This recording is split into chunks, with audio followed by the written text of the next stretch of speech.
It's time to settle the score, to make a big choice. Some call it a battle, a war, a fight. But we call it the dispute, where we go back and forth to give you our best opinion on who Arsenal should sign in the summer transfer window. And then we leave it for you to decide. So welcome to the transfer exchange, the dispute. Welcome to another episode of the dispute. And today we have got an absolute treat for you. Well, first of all, welcome to the new channel. Yes, it will be here from now on. New home, new comforts, new shows, new guests, new experts. But I won't bore you with that. But what do we have today? As I said, it's an exciting one today. We have midfielders, central midfielders. But these aren't just any midfielders. These are the next crop of superstar midfielders. Well, I hope so, because Arsenal are meant to be signing them. And who do we have today? We have none other than Ben Slimane. And you may be thinking, who the hell is that? He's what I like to call a rough diamond. He's an unknown specimen from Bromby. He's only recently turned pro and already he's making waves on the scenes. But we're not done there. Orkun Kökçü of Feyenoord. This magician has a record. I'm going to leave it up to the experts to tell you. But this guy, what a player. And also Marc Roca of Espanyol. I know my boy Reyes will be very proud of that pronunciation.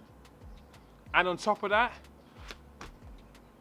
of course I've got experts. Experts this time from Nigeria. And not just any expert. This guy is a writer for goal.com. If you know, you know.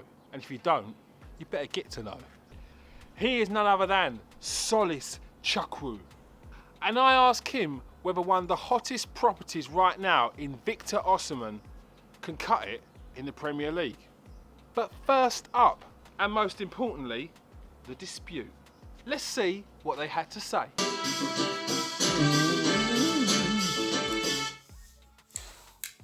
I hope you enjoyed that little bit of intro there.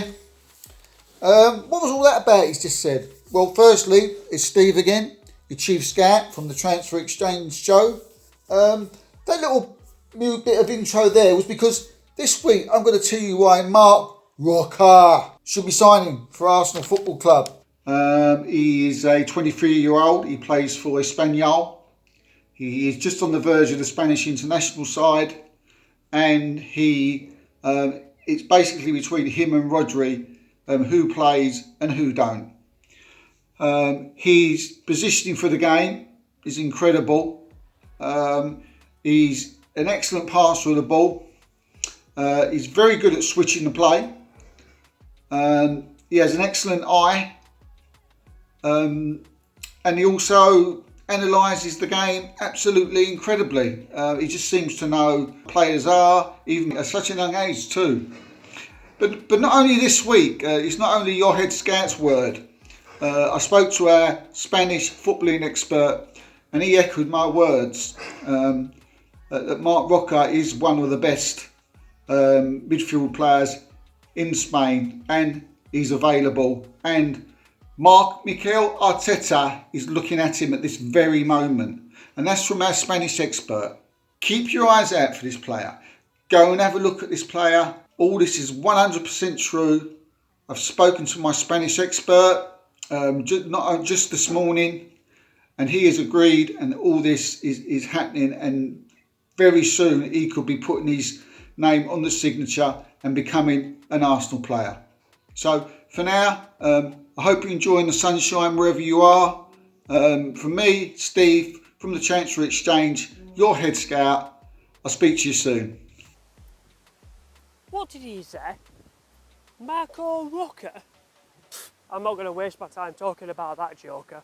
I'm going to talk about a very, very upcoming Dutch talent coming through the system, Orkun Kökçü from Feyenoord. Absolutely an immense player, fantastic. Plays as an attacking midfielder and a central midfielder. And to me, is fantastic. It would be the perfect replacement for Mesut Ozil, 100%. When you looked at him when he was age of 16 and 17 in youth level, his best season, he had 27 assists. 27 assists and 8 goals at youth level. That is impressive. But what impresses me more is not just stats, because stats are stats. What impresses me more is the fact that his vision is unbelievable. The way he can pick out a pass to any attacking, to any striker, attacking wingers, even another attacking midfielder, is unbelievably, it's another level. The way he controls the ball, he controls the midfield, he kind of does the same thing as Ozil, and he slows the game down to his level, but he's not 100% slow. He's not 100% slow. He's actually quite quick for an attacking midfielder.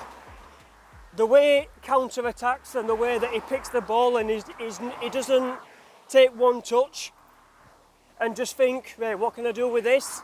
It's just bang, one touch, second touch, looks up, bang, it's off. Perfect. That's absolutely perfect for counter-attacking football. Just imagine this guy, right, on the same pitch as Nicolas Pepe, Pierre-Emerick Aubameyang and Bukayo Saka. Unbelievable the way he could pick a ball out. He's defensive as well. He's very good defensively. He's not the best, but he gets stuck in. He's got absolute unbelievable props from the Netherlands coach, the international coach. He's got unbelievable props at Feyenoord. Robin van Persie also recommended him to Feyenoord from youth level. So there's a shout for you. But yeah, these two jokers on here, they could talk about Marc Roca and the other guy, but come on, seriously. This guy is unbelievable, would be the perfect replacement for Mesut Ozil. He's fantastic at moving to the left and bringing the defenders out, so it creates fantastic space for the striker a winger to basically get into that space and have a chance on goal. He's fantastic at that. But anyway, that's enough what I'm going to say about this guy. He would definitely be Arsenal's new number 10 and would be a fantastic replacement for Mesut Ozil, in my opinion. So there you go, the chef has spoken. Hi everyone, Jerome here. Wouldn't it be nice to have a central midfielder with genuine world-class potential? Well, the good news is, everyone, that player is available, and I think it's one that we should go out and get. He's the hottest property to come out of Denmark since John Jensen, and is a player that all the top clubs are interested in at the moment. His name is Ben Slimane, and he plays in the Danish top division for a team called Brøndby. He's only just burst on the scene, but he's already made a big impact, scoring and assisting in only 4 games so far this season. At 6'2", the 19-year-old is a great physical presence in the centre of the park, but he's not your typical central midfielder. His skills are that of a silky winger, and in terms of his playing style, he reminds me of a mixture of, wait for it, Patrick Vieira, Yaya Toure and Paul Pogba. Not a bad mix, eh? He's comfortable with both feet and has got that ability where he glides past players and on occasions makes them look absolutely silly with some of his skills. He's well within our price range, as it only cost a few £1,000,000. So on this episode of The Dispute, the player we got to sign and should sign is Ben Slimane. I don't know about you, but they ain't made it no easier. They all look like ballers, and personally, I'd take all of them. But let's leave it up to you in the comments section. Let us know who you would have out of Orkun Kökçü, Marc Roca, or Ben Slimane. That Ben Slimane looks like a beast. Whoa, and that Orkun Kökçü looks like an absolute magician. And Marc Roca, I mean, some are saying the next Sergio Busquets. But we're not going to put that pressure on him.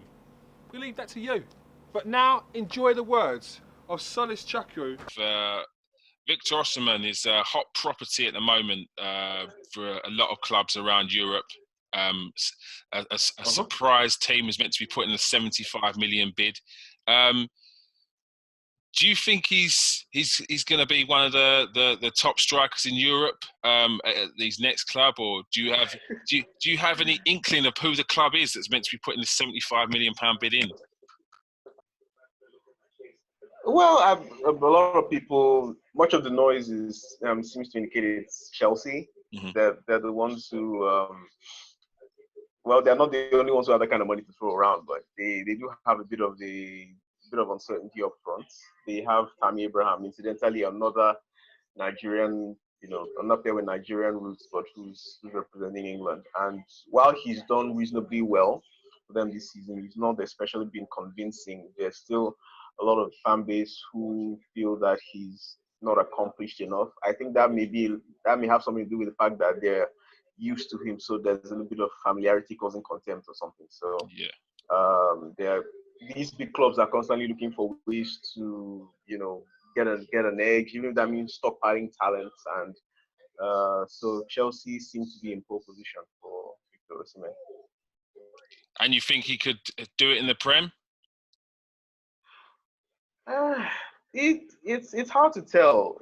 Osimhen is the way his career has gone so far is he tends to play up to whatever level he's put in at. He never looks uncomfortable. He never looks like he doesn't belong. Mm-hmm. So it would be very foolhardy of me at this point to say he definitely won't cut it. So, but no one really knows. I think if I had to go based on what he has shown so far, I think the Premier League is. It's not so much that he can't cut it, but there's a level of patience that he sort of enjoys in Ligue 1 where he can try stuff, work out the kinks in his play, miss a couple of chances even, and people don't really mind. But the Premier League is, with all that money and all that expectation, everyone wants you to get in there and immediately hit the ground running. And, if he goes a couple of games and doesn't really get any goals, there's going to be a lot of people getting on his back. So I would say he should take the more patient approach. He has a lot of upside. He's still just 21, so there's no rush. But yeah. So would you advise that he probably maybe a year or two still in France, progress his game before he makes the big money move? That's what I'd say. Ideally that's what he should do, and I get the feeling that's what he would like to do. But it's not entirely in his hands. Lille are very much a selling club. They buy low, sell high, generate profits, put that back in, and that's the cycle over there with Lille. So he may want to stay, but then ultimately the club accepts the bid, and then he has to choose between bids from various teams because, like we've established, it's very much a hot property.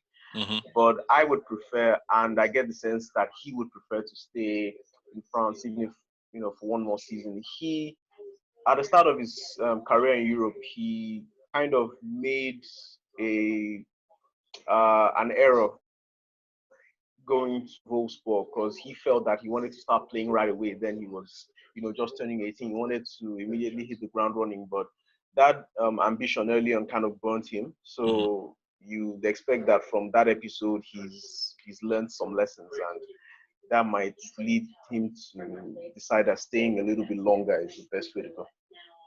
Yeah, I agree. I think the Premier League, especially even clubs like Real Madrid and Barcelona, they're not very forgiving when it comes to a player that it doesn't matter. The price tag even more so. It's when you put a £75 million price tag, they're asking for 20 goals a season minimum. And absolutely. I mean, look at Nicolas Pepe. He's got the talent. He just needs to. We all said he needs time to settle. Just give him time to adjust to the new language, new league, teammates. within about 4 or 5 games, people are questioning whether he's got the ability to play for Arsenal. Exactly, right? Is he worth that much money, you know? And then you're questioning the wisdom of it.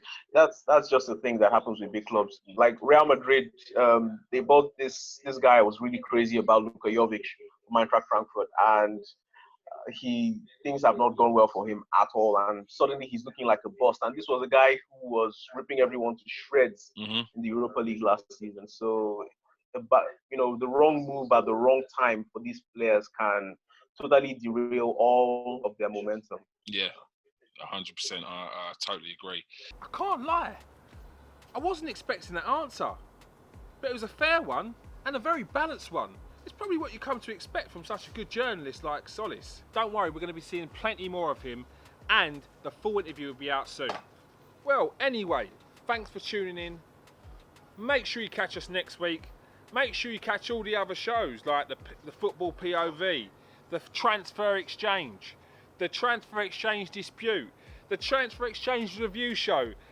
It's almost as if I'm running my own channel, TV company kind of thing. Maybe the next BBC. And on that note, make sure you like and subscribe, because there's plenty more content coming out soon. We've got loads. So yeah, peace out, stay safe, and wash your hands.